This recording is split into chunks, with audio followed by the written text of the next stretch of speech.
Hello दोस्तों। आज हम बात करने वाले हैं स्टैंडर्ड 10th के सबसे इंपॉर्टेंट फार्मूला सेक्शन फार्मूला की, जो कि चैप्टर 7 कोऑर्डिनेट ज्योमेट्री का है।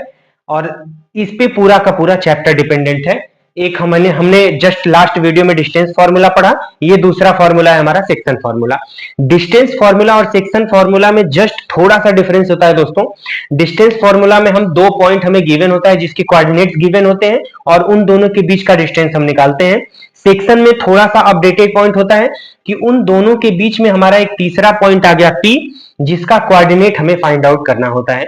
तो उसका कोऑर्डिनेट हम कैसे फाइंड आउट करते हैं वो हम समझ लेते हैं दोस्तों। देखिए क्या होता है कि ये P पॉइंट है और इस पूरे लाइन को ये P पॉइंट 2 रेशियो में डिवाइड कर रहा है, जो कि m/n है। ये रेशियो हो गया दोस्तों। अब आप देख रहे हैं कि A पॉइंट को हमने x1 y1 लिया है, B पॉइंट को हमने x2 y2 और P पॉइंट को हमने ले लिया x और y। इस तरह से सबसे पहले हमें क्या करना होगा दोस्तों कि आप देख रहे हैं कि ये एक लाइन है, जो कि यहाँ पे हम P पॉइंट लिया है, यहाँ हमने D पॉइंट लिया है। तो ये लाइन जो होगी, आप इसको जब आगे बढ़ाएंगे तो आप देखेंगे कि ये x एक्सिस के पैरेलल होगी और सेम हमारा ये लाइन भी x एक्सिस के पैरेलल जाएगा। यहाँ पे C पॉइंट आपका गिवन है, तो हम देखेंगे कि ये दोनों आपस में पैरेलल लाइंस हैं और AB जो है वो उस पे ट्रांसवर्सल लाइन आ रही है। तो सबसे पहले हम इन दोनों ट्रायंगल्स को सिमिलर प्रूव करेंगे दोस्तों। तो सिमिलर प्रूव करने के लिए हमें लिखना होगा पहले, तो हम एक पॉइंट इसमें ऐड कर लेते हैं दोस्तों। आप सभी जानते हैं दोस्तों कि x एक्सिस और y एक्सिस एक दूसरे के परपेंडिकुलर होते हैं। तो अगर ये लाइन x एक्सिस के पैरेलल है और ये लाइन y एक्सिस के पैरेलल है, तो इसका मतलब इन दोनों के बीच में 90 डिग्री का एंगल बनेगा। सेम इस पॉइंट पे 90 डिग्री का एंगल बनेगा। तो आप देख रहे हैं कि अगर हम ट्रायंगल की बात करते हैं, इस ट्रायंगल की और इस ट्रायंगल की, तो हम लिखेंगे in triangle ACP and triangle BDP। इन दोनों ट्रायंगल की जब हम बात करेंगे दोस्तों, तो हम देखेंगे कि दोनों में 90 डिग्री का इक्वल एंगल बना हुआ है। तो हम इस तरह से लिख देंगे दोस्तों कि angle ACP is equal to angle BDP is equal to 90 degree. एक एंगल हमारा इक्वल हो गया। अब जैसा कि मैंने बताया कि इस लाइन को जब हम आगे बढ़ा रहे हैं और इस लाइन को आगे बढ़ा रहे हैं दोस्तों, तो हम देख रहे हैं कि दोनों एक दूसरे के पैरेलल हैं, क्योंकि दोनों एक्स एक्सिस के पैरेलल हैं एक्चुअली। तो अगर ये दोनों पैरेलल हैं तो AB लाइन जो है वो उस पे ट्रांसवर्सल है। और आप सभी जानते हैं कि अगर दो लाइन आपस में पैरेलल है और तीसरी एक ट्रांसवर्सल लाइन है, तो उस पे आने वाले करस्पॉन्डिंग एंगल्स आपस में इक्वल होते हैं। दैट मींस ये एंगल इस एंगल के इक्वल हो जाएगा। अब आप इस ट्रायंगल से जब कंपेयर करेंगे तो आप देखेंगे कि ये एंगल और ये एंगल, ये दोनों आपस में इक्वल होंगे। कुछ इस तरह से एंगल्स आपस में दिख रहे हैं। तो सेम एंगल अगर ये दोनों करस्पॉन्डिंग है तो ये दोनों भी करस्पॉन्डिंग हो गए और दोनों आपस में इक्वल हो गए। तो हम लिख सकते हैं कि angle CAP is equal to angle DPB। ये दोनों एंगल आपस में हो जाएंगे इक्वल। तो हम देख सकते हैं दोस्तों कि एंगल एंगल सिमिलैरिटी क्राइटेरिया से दोनों ट्रायंगल आपस में सिमिलर हो जाएंगे। तो by criteria of similarity criteria of angle triangle ACP similar to triangle BDP, ये दोनों ट्रायंगल अब आपस में सिमिलर हो गए। सिमिलैरिटी के बाद आप समझ सकते हैं दोस्तों कि हम इनके करस्पॉन्डिंग साइड्स का रेशियो बना सकते हैं, जो कि आपस में इक्वल होंगे। तो 90 डिग्री का एंगल आपको यहां दिख रहा है और 90 यहां दिख रहा है, तो उनके अपोजिट में जो साइड होता है वो हमारा हाइपोटेनियस होता है। इस तरह से हमारा जो रेशियो बनेगा वो AP/PB का बन जाएगा, फर्स्ट रेशियो। सेकेंड रेशियो की बात करेंगे हम, तो AC हमारा बेस है फर्स्ट ट्रायंगल का और सेकेंड ट्रायंगल का बेस हो जाएगा दोस्तों PD। और थर्ड की बात करेंगे तो हमारा CP जो है वो परपेंडिकुलर हो गया और थर्ड में हमारा BD परपेंडिकुलर हो गया। इस तरह से ये हमारे रेशियोज बन गए दोस्तों। अब हम इनकी बात कर लेते हैं कि इनको सॉल्व कैसे करेंगे। तो फर्स्ट हम मान लेते हैं इन तीनों को अलग अलग इक्वेशंस में डिवाइड कर लेते हैं। इसको फर्स्ट इक्वेशन, इसको सेकंड इक्वेशन और इसको थर्ड इक्वेशन। ये तीन इक्वेशन बन गए दोस्तों। तो आप पहले इनकी वैल्यू एक बार देख लेते हैं हम।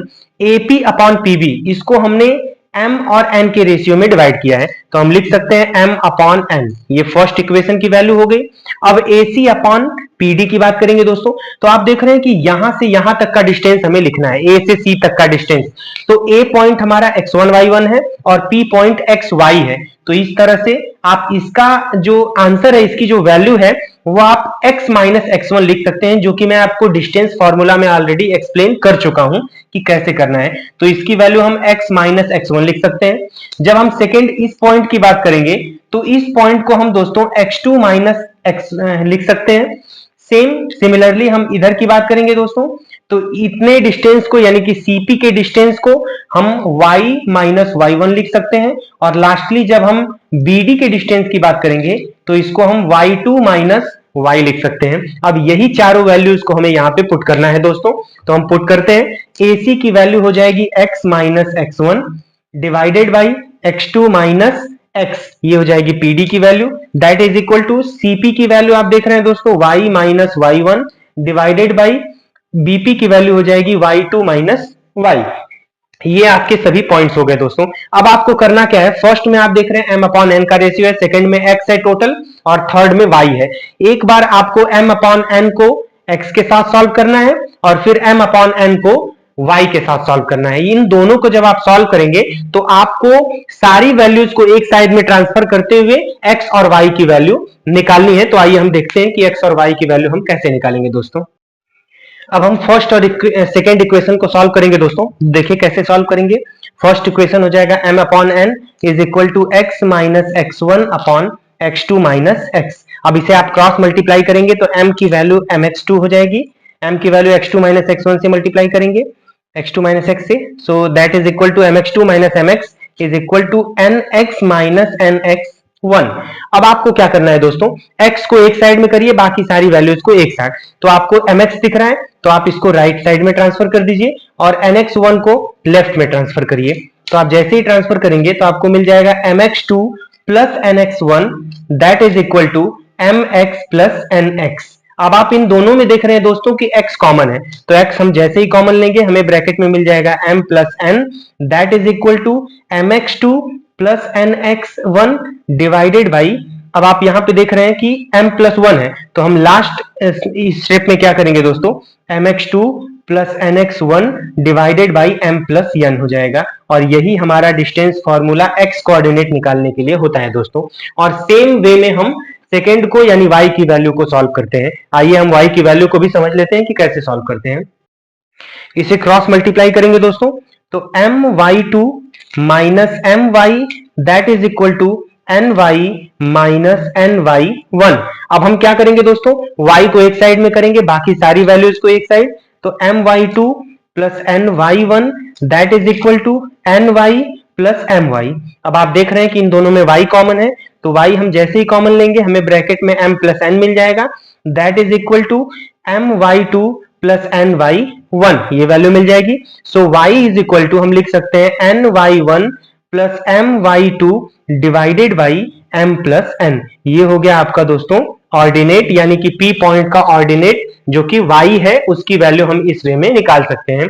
अब आपको क्वेश्चन सॉल्व करना होगा दोस्तों, जस्ट 1 मिनट का टाइम दीजिए, हम अभी 1 मिनट में क्लियर कर देंगे आपको।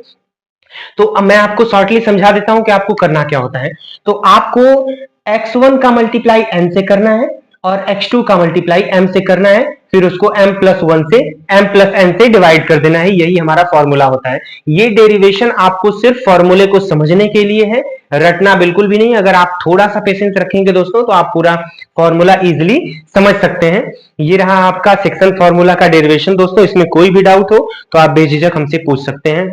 महादेव आप सभी का कल्याण करें दोस्तों। प्लीज हमारे चैनल को लाइक, सब्सक्राइब और शेयर करते जाइए, और कोई भी डाउट हो तो please please please comment box में लिखते जाइए दोस्तों। Have a nice day.